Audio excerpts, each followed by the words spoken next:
Hey everyone, today is going to be a rather serious video. I normally don't pay attention to TikTok or any TikTokers because, quite frankly, I just don't care. But this TikToker has caught my eye since, well, no one is talking about him.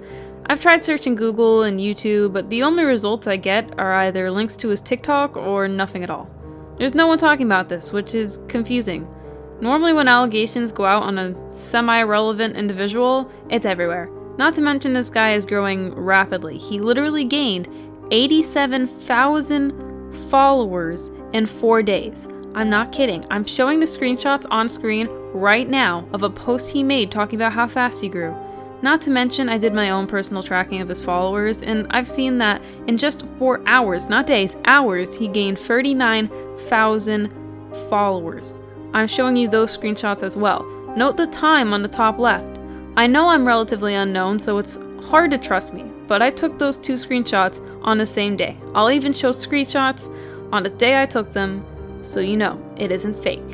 And you'll see them, like I swiped up so you can see the details on the picture, so yeah, you get it.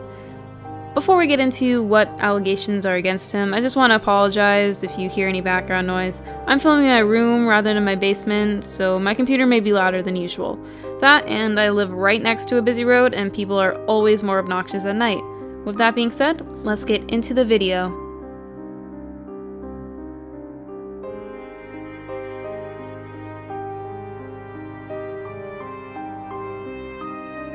Recently, there was a girl who goes by Chicken Wing Nikki on TikTok who posted a 10-part series of her talking about her experience with the actually really rapidly growing young man who's named Jarrett Stevens with 2 S's on TikTok. Also, just a small disclaimer, I'm just reporting on what happened and what this girl said. I am in no way accusing Jarrett of the things he did. In fact, he responded to the allegations. Nikki herself has said that TikTok has been deleting her posts, so I did what we call a pro gamer move and screen recorded all of them. I can't figure out how to download TikTok videos for the life of me, I'm so sorry, but I screen recorded everything just so you know I could share this story with you. I know you guys just want the tea already, so first I will play all 10 parts of her story. After that, I will play his response. After that, I'll show you some more screenshots and give you my overall thoughts on the situation. I was considering blurring Nikki's face in this, but since she has already posted it publicly and has a rather substantial following on TikTok, I decided against it. I feel like a lot is added to the story by seeing her facial expressions as well, so I figured a few people would ask me why I did not blur her face, and that's why. Anyway, sit back, relax, and I'll see you in a few minutes. So, I guess right now I'm going to tell the story. I'm just going to tell it straight out because I've uploaded it 3 times, and every single time I upload it, it gets taken down. So, basically, it all kind of started, we were at a birthday party, and it was me, Jarrett, J, A, and N. I'm not going to name any of them because this is mainly directed at him, and I've already dealt with the problems with the other people. And the only reason I brought this to the media when he has a large following is not because I'm jealous or not because I want his fame or his attention. I could care less. I didn't even expect the video to get any attention, honestly. I didn't post it thinking that so many people were gonna want to know the story. I just posted it to genuinely just get the word out there. And if you can see the original video, I never once said his name. He reached out and commented by himself. And then on top of that, when he tells his side of the story, he tries to make me seem like I initiated all of it, which I didn't. And then he claims he didn't try to play the victim, but if you look on my first post, he commented saying that I forced him into it and stuff, and then he claimed that it was consensual on another post. So his story is already not adding up, which worries me a little bit. But honestly, if you want to believe him over me, you can. But I'm going to sit here and tell the story anyways, because there's no point in me sitting here and talking about his side. If you want to see his side, you can go watch it. So basically, it all started, we were all at this birthday party. It was me, AJ, and Jarrett. And we were all just hanging out and, like, eating food and cake, and Jay was opening his presents because it was his birthday. And yeah, he was opening his presents and all that. Jay was. And then we decided we all wanted to go to the trampoline. We were bored. We wanted something to do. So we all went to the trampoline, and we were just hanging out, jumping, I guess, the boys were doing flips, and me and A, we were sitting there taking pictures together and doing our own thing. And then A had to leave. So basically, A's grandma was like, okay, it's time to go. So A left. So then it was just me and the group of boys, and Jay and Jarrett. So then I was sitting there, and we were all just kind of sitting together. Jay was behind me. Jarrett was in between my legs in front of me, and then In was in between Jarrett's legs. So we were all like kind of squished together in like a line, and we were just on my phone and stuff taking pictures. I actually do have a video of us all. Oh yeah, no, it exists. So I'm basically going to get right to the point. So basically we were hanging out, doing whatever we were doing. I can't remember exactly what we were doing. I think we were all just sitting there or something, but Jarrett kissed me, and it wasn't like we didn't do anything like super sexual. It's just like a regular kiss, and I didn't think much of it because in the past I used to like him, but in the place this happened, when this happened, I had no feelings for him. I was actually in a relationship, and he kissed me, and I was really kind of weirded out, but I didn't say anything because I didn't want to be like that girl who was like, oh, I didn't want them to think any less of me. I didn't want them to not want to hang out with me again, so I just didn't say anything at the time. So then we were kind of all doing whatever we were doing after Jarrett kissed me, and we were all just hanging out and doing our own thing, just jumping and having fun. And afterwards, I was relatively uncomfortable. I mean, I tried to make it not obvious and just like act normal, but I was a little bit uncomfortable. And then we were just kind of doing our own thing, and we skip ahead a little bit, and Jarrett is on top of me. And when he's on top of me, I was wearing this yellow button-up like shirt that was cut like this. Like, it wasn't V-cut or anything. And he had said something about the situation, and I can't remember exactly what he said because this did happen a little over a year ago. But I just remember that I was really in shock. I was kind of just laying there. So I never told him, no, get off of me, but I also never said, yes, this is okay, this is fine, yeah, let's do this. I never once said those words, so it wasn't necessarily consensual because I was too scared to say no. So then he pulled down my shirt, and he started groping my chest area and giving me hickeys and sucking them and other things. And I think his plan was to get in my pants. But thankfully, I had the excuse of being like, oh, I have a tampon in, I'm on my period, I can't do anything like that. Because that's when I was really realizing things were going a little too far. I didn't want this, I didn't want the situation. And Jay pulled out his phone and started recording the things Jarrett was doing to me. He got up and moved the camera around us and just showed it. And everything of mine was out, obviously, because of what was happening, and he just recorded.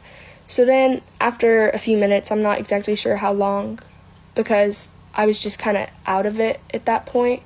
I was just kind of laying there and letting it all happen. Pants, and they were both kind of erect, and they were like, oh yeah, I'm kind of hard and stuff, and I just remember the thoughts that were going through my head. I was just like, what the fuck? Did I really just let that happen? Why didn't I say no? Why didn't I tell them to stop? I was really uncomfortable. And then thankfully, shortly after that, my mom got to Jay's house to pick me up. So I hugged everyone and said goodbye, trying to act normal. And I got in the car, and I was really quiet. And my mom was asking me what was wrong. So I kind of told her what happened. And she was just as in shock as I was. She didn't know what to do. So we didn't really talk about it further because I didn't really want to talk about it at the time.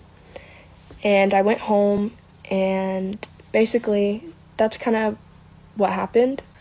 So basically that's everything that went down at Jay's party. But skip ahead a few weeks, I met this boy, and me and him started talking, and let's call him C. So basically me and C were talking, and we were doing good, and we were at the skating rink. And I guess Jay and Jarrett thought it would be a good idea to show C the video from the party. And right after C watched it, he ended things with me, And when I finally got him to tell me why, he said, "It's because every time I look at you, all I can see is you on that trampoline with your chest out and with a group of guys around you." So that's kind of how the whole sequence of events played out. That's my story. That's the truth. That this is what happened. But if you want to go see his side and see what he has to say for himself, you can go watch his video explaining. But he did twist the truth and try to make me seem like the bad guy. And some people do believe him. And for the people who believe him, they can go right ahead and believe him. But I just wanted to tell this story so that everyone knows the type of person he is. And I know a lot of things that he has done because we used to be friends to girls younger than him, because at the time he was 16 and I was 13.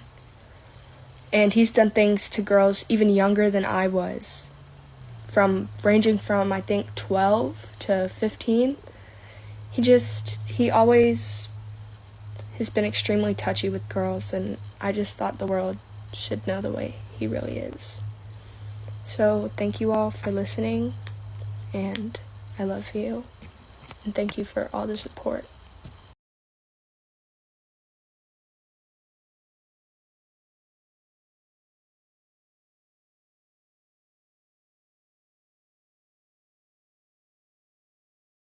Hey guys, this is the last time I'm going to be posting about this situation. I'm not giving it any more attention. I've deleted all my other posts. I don't owe an explanation to anybody, and I don't owe an apology to her. None of this ever happened. This was almost 2 years ago. It was consensual, and I'm done talking about it. Thank you for your time. Alright, that was the full story and his response. Both sides seem to have a few hypocritical aspects to them. For example, he says, "This never happened," then says, "It happened almost 2 years ago. It was consensual," which doesn't make much sense to me, but it also isn't enough to incriminate him, okay? So let's not go too crazy. She does show footage of him being in her presence, which definitely does help the story, but we need to remember this. It is still a story. We do not know if it is true or not. The real reason why I'm talking about this is because of how people responded. In her comments, it's all love with the occasional doubter saying she has no proof.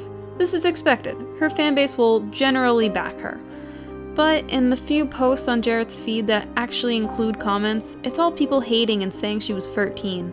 The issue with this is everyone is saying, always believe the victim.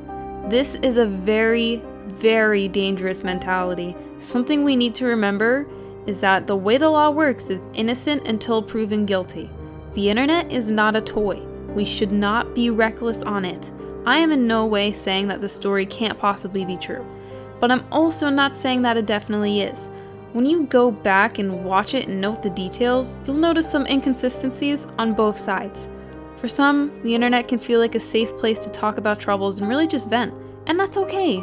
But please, to everyone, if you have a serious issue with someone, go to the authorities. I don't know how to feel about this situation, but we need to try and remain unbiased. He claims it was consensual, she claims it wasn't. It's a big knot, but truthfully, the only way we'll know for sure is if the footage of the two of them on the trampoline is released. I don't really want to see the footage, but if it's true, and the footage is real, this could take a turn from an internet allegation to something really serious. I'm honestly not entirely sure if she's doing this for clout or not, but she says she isn't, so I'll choose to trust her on that. As for the rest of the story, let's wait and see if that video comes out. Thank you, as always, for watching. I hope that situations like this don't come up much more in the future, even though I know they will. Reporting on a story like this was actually pretty difficult. I wasn't sure what to say or even what to do, but all I know is I couldn't find anyone talking about it. Maybe there's a reason. Maybe people don't want to spend time and effort into writing or talking about a TikTok situation. But truthfully, I think it's important to talk about things like this where a lot of people automatically believe the victim.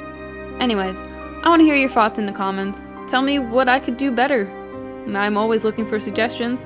I have a lot of big plans for the future, and I hope you'll join me. If you watched this far, thank you, and I hope you like and subscribe. I want to put more commentary videos out there in the future, preferably not on something so serious, but still commentary nonetheless. If you want to watch my stream, please follow my Twitch, Roadrunner77_, And if you want my Instagram and or Discord, links for those will be in the description. Enjoy your day, Hazel Gang, and I'll see you in the next video. Bye-bye! Once I get it, so addicted, got me tripping, high off of you, want you